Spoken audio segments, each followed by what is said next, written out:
In today's video, I'm going to teach you how to manage browser cookies in Trello.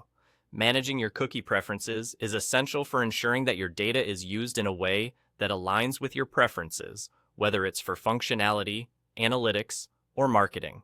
So let's dive right in and go through this step-by-step process together. To begin, log into your Trello account if you haven't already.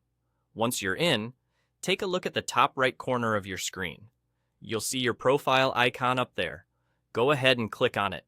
A small menu will appear, offering several options related to your account.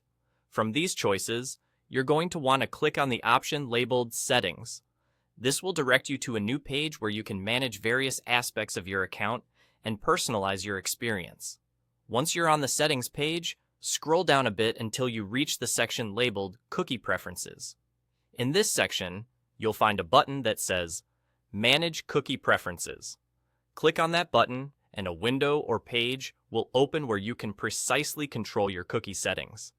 Now, here's where the actual management takes place. Trello categorizes cookies into three main types: functional, analytical, and marketing. Functional cookies are crucial for basic site operations. They help features on the website to work properly, ensuring that your interaction with Trello is smooth and uninterrupted. If you value seamless functionality, you might choose to keep these enabled. Analytical cookies, on the other hand, are used to gather data to enhance performance. They provide insights into how you're using Trello, which pages are most popular, and how you navigate through the site. If you're comfortable with Trello analyzing your usage data to improve its services, you can enable these cookies. But if you'd prefer more privacy, feel free to disable them. Lastly, there are marketing cookies. These are responsible for delivering content that's tailored to your interests. They can be useful if you appreciate receiving more relevant promotions or updates from Trello.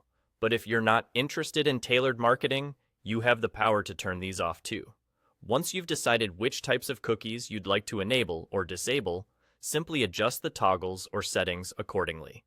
It's worth noting that these preferences can be changed at any time, so you can always come back to review and modify them if needed, and that's all there is to it.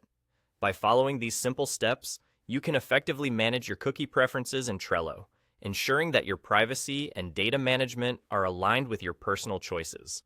Thanks for tuning in, and I hope you found this walkthrough helpful.